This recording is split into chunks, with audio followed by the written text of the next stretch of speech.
پوری طریقے سے مسلمان تیار ہو جائے، مستعد ہو جائے کہ اب رمضان جو مہمان کی صورت میں آ رہا ہے۔ بھئی ایسا ہوتا ہے نا، ہمارے گھر میں کوئی مہمان آ رہا ہو تو ہم کیا کرتے ہیں، گھر کی صفائی ہوگی، زیب و زینت ہوگی، مہمان آ گئے تو اب مہمان کی طرف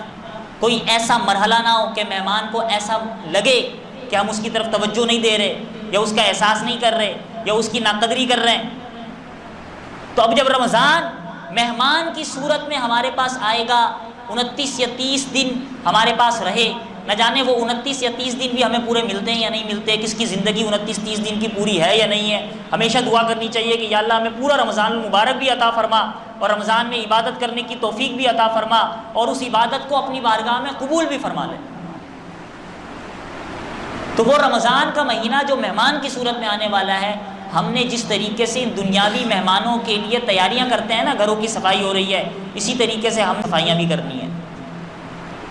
اسی طریقے سے ہم نے اپنے نفس کی صفائی بھی کرنی ہے۔ ہم نے عبادات کے ثواب سنے، کہیں ایسا نہ ہو ہم عبادات میں تو لگ جائیں لیکن گناہوں کو چھوڑیں نا۔ تو وہ عبادت، وہ روزہ، وہ تراویح، وہ اعتکاف، وہ اور دیگر عبادات، کہیں ایسا نہ ہو ان کے ثواب میں کمی ہو جائے یا ضائع ہو جائے ہمارے گناہوں کی وجہ سے۔ تو پہلا مرحلہ کہ جس طریقے سے مہمان آتا ہے ہم گھر کی صفائی کرتے ہیں، پہلا مرحلہ یہ کہ ہم نے رمضان المبارک کے آنے سے پہلے ہی اپنے دلوں کی صفائی شروع کر دینی ہے۔ اب بھائی دل کی صفائی کیسے ہوگی؟ ہمارے اندر کسی کے لیے بغض ہے، عداوت ہے، کینہ ہے، غلط فہمی ہے، بدگمانی ہے، کوئی ناراضگی ہے، ان تمام گناہوں سے اپنے دلوں کو پاک کرنا ہے۔ کوئی غیر شرعی معاملہ ہے، اسی طریقے سے کوئی دنیاوی ایسی چیزیں ہیں جن کی شریعت نے اجازت نہیں دی، شریعت نے حرام قرار دیا ہے، گانے وغیرہ یا دیگر لہو لعب کی چیزیں، ان سے مکمل طور پر توبہ و استغفار کر کے اپنے دلوں کی صفائی کر لی۔ اب جب دلوں کی صفائی کر لی ہے، اب اس دل کو جس طریقے سے ہم نے مہمان کے آنے سے پہلے گھر کو زیب و زینت کیا کرتے ہیں، ہم پردے لگاتے ہیں، کرتے ہیں کہ نہیں کرتے، اب اس طریقے سے اب دلوں کی صفائی کرنے کے بعد اب دلوں کو زیب و زینت ہم نے بخشنی ہے عبادت سے، دعاؤں سے کہ اللہ رمضان کا مہینہ آنے والا ہے، مجھے اتنی توفیق عطا فرما دے۔ اپنی عبادت میں آہستہ آہستہ اضافہ کرتے چلے جانا ہے، اور رمضان کے مہینے میں کوئی عبادت ایسی نہ ہو کہ ہم بغیر عذر کے چھوڑیں۔ عذر ہے تب بھی کوشش ہو کہ کر لیں۔ ابھی بس ٹائم ختم ہونے والا، میں آپ کو ایک واقعہ بتا دوں، ابھی 2-3 ختم ہونے والا، میں آپ کو ایک واقعہ بتا دوں، ابھی 2-3 دن پہلے کی بات ہے۔ ایک انتہائی بوڑھی خاتون ہمارے جاننے والوں میں ہر سال روزے رکھا کرتی ہیں، 80 کے قریب یا 80 سے اوپر ان کی عمر ہو چکی ہے، بہت طبیعت خراب ہے، اور طبیعت اس سال ان کی بیچ میں ایسی رہی کہ بس اب نزا کی کیفیت، کئی دفعہ ایسا ہوا نزا کی کیفیت ہے۔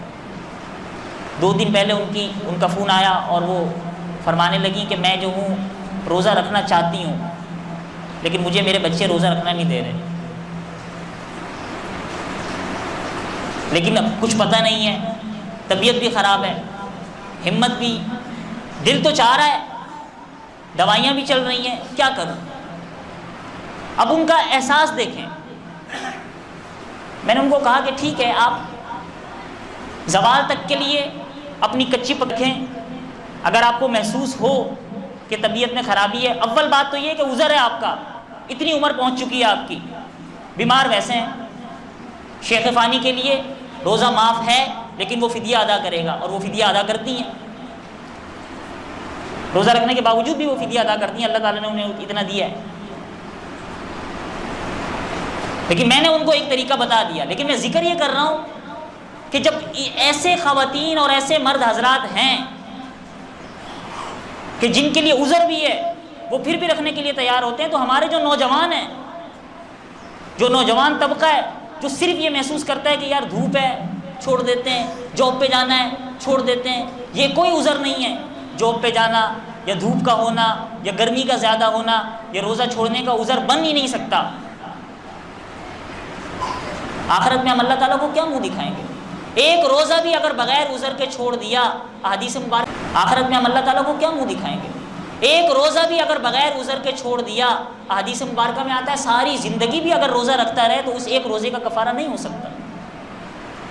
تو میرے بھائیوں، دوستوں، بزرگوں، وہ مہینہ جو آ رہا ہے وہ انابت اللہ کا مہینہ، اپنے دلوں کی صفائی کر کے، اپنے دلوں کو مکمل طور پر زیب و زینت دے کر اس مہینے کا ہم نے استقبال کرنا ہے، تاکہ وہ مہینہ آئے اور اس مہینے سے مکمل طور پر ہم استفادہ کر سکیں۔ اللہ تعالیٰ سے دعا ہے کہ اللہ تعالیٰ ہمیں رمضان المبارک کا مہینہ بھی عطا فرمائے، رمضان المبارک کے